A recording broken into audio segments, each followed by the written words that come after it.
Hello everyone, welcome to another exciting episode of Dayspring Discussions. I'm your host Sean McGahee, and this is a show we talk about movies, TV, sci-fi, fantasy, comic books. If you geek out about it, we're going to talk about it. You can listen to Dayspring Discussions on iTunes, YouTube, Podomatic, Patreon, Spotify, Google Podcasts, wherever, guys. While you're there, go and rate, review, subscribe, then head on over to the Facebook group and Twitter account and join in the discussion. Well, hello everyone. It is time for another edition of Dayspring Discussions, Book Reports, Star Wars Editions, and I am joined today by the Empress of the Black Sun. What was Qi'ra?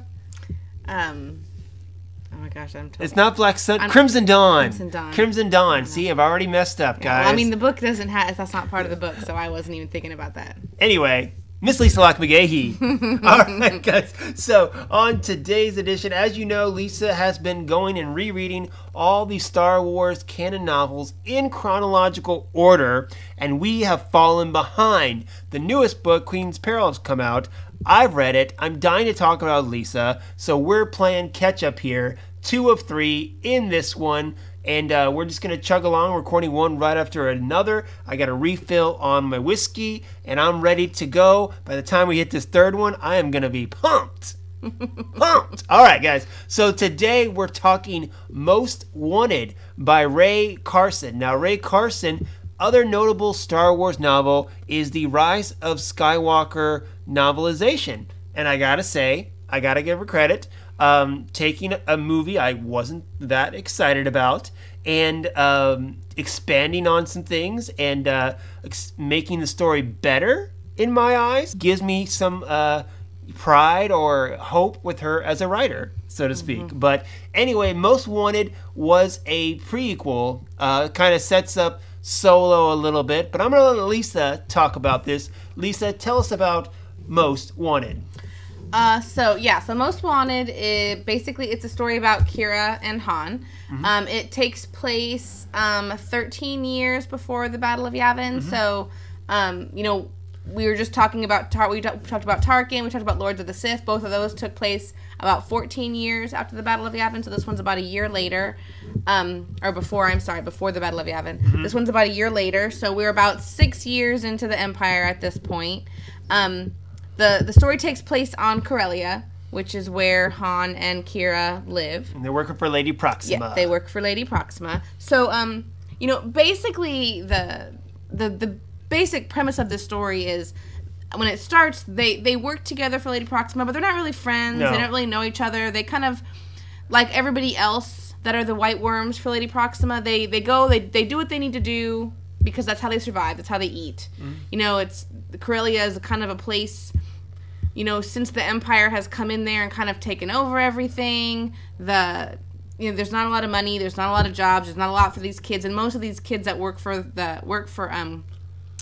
Lady Proxima don't have any family, so they're kind of each for themselves. There's not a lot of camaraderie. And they fight. I mean, you could in the book they fight for Lady Proxima's good graces. Right, because for everyone there, they don't see any other way to get out of there. Like that's kind of just their lot in life. Mm-hmm. In the story, Qi'ra and Han are kind of some of the older ones there. They're both, neither one of them knows exactly how old they are, but they think they're about 18 in the story.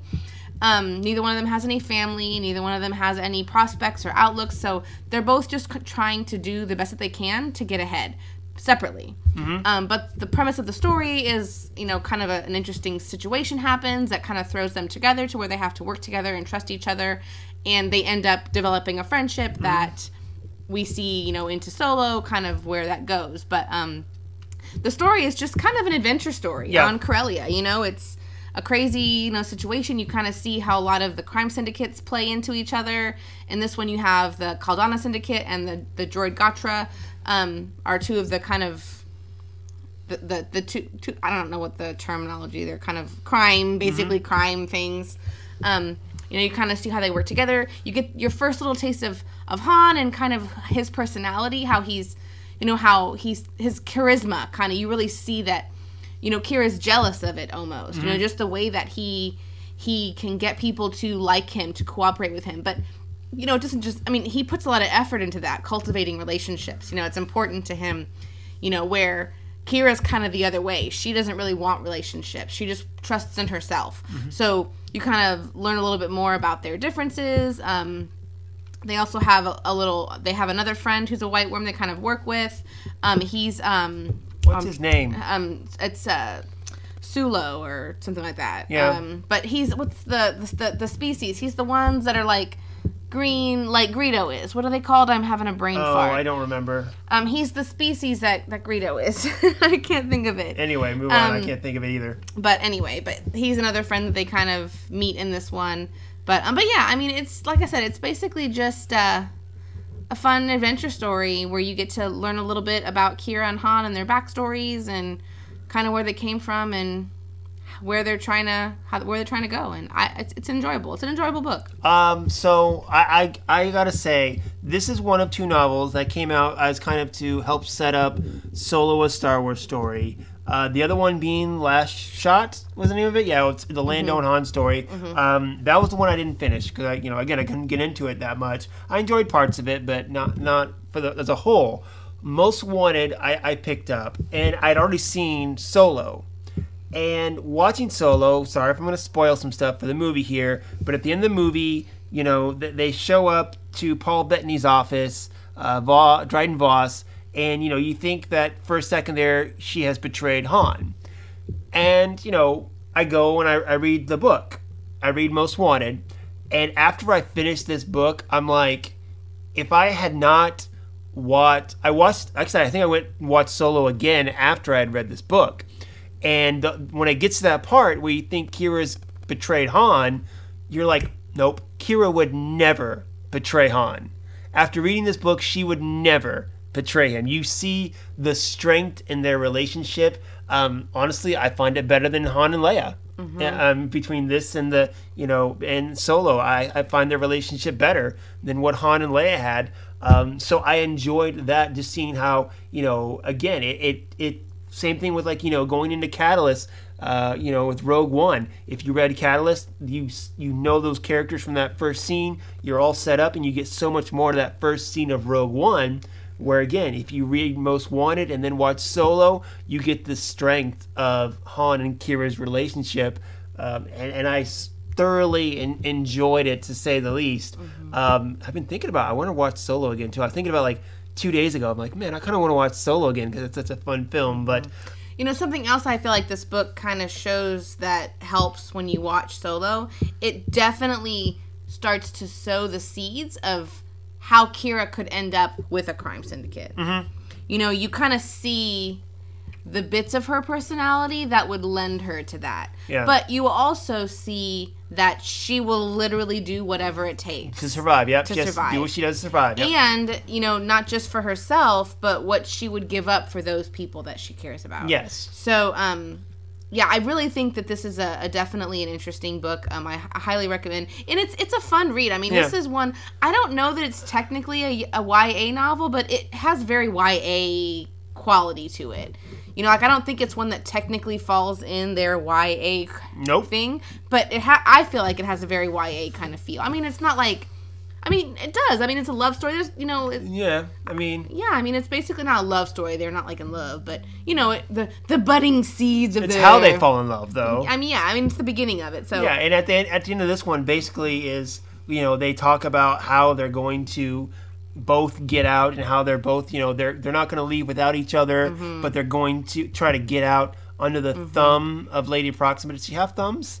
She has little arms. I don't know. But anyway. But it definitely has a YA feel to it.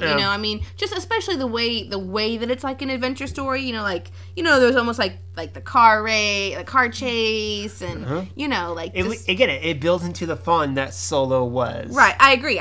But I'm just saying, I feel like this is one that even your younger like the younger Star Wars readers would enjoy. Like, I don't feel like a younger Star Wars reader would enjoy Tarkin. No, but I feel like true. a younger Star Wars reader would enjoy this. Yeah, I agree. Like, you know, like I said, YA teenager age would enjoy this more than they would Tarkin. For sure, for sure. Exactly. So, but I know, I recommend it. Again, I'm not sure where I would put it as far as, you know, the canon novels. It's at least in the middle somewhere. Yeah, it's not one of my favorite, but I like it. Yeah, it's not one of my least favorite. It's definitely at the very least in the middle somewhere. And again, if you enjoyed, you know, Solo and you want more of Qi'ra, which I think a lot of people walked away from Solo wanting more of Qi'ra, you know, especially because of her relationship with Maul and Crimson Dawn and all that. But just her as a character, you know, again, I think she fits very well with Han and, you know, make Solo 2 happen. I doubt it, but if it is, let's make a Qi'ra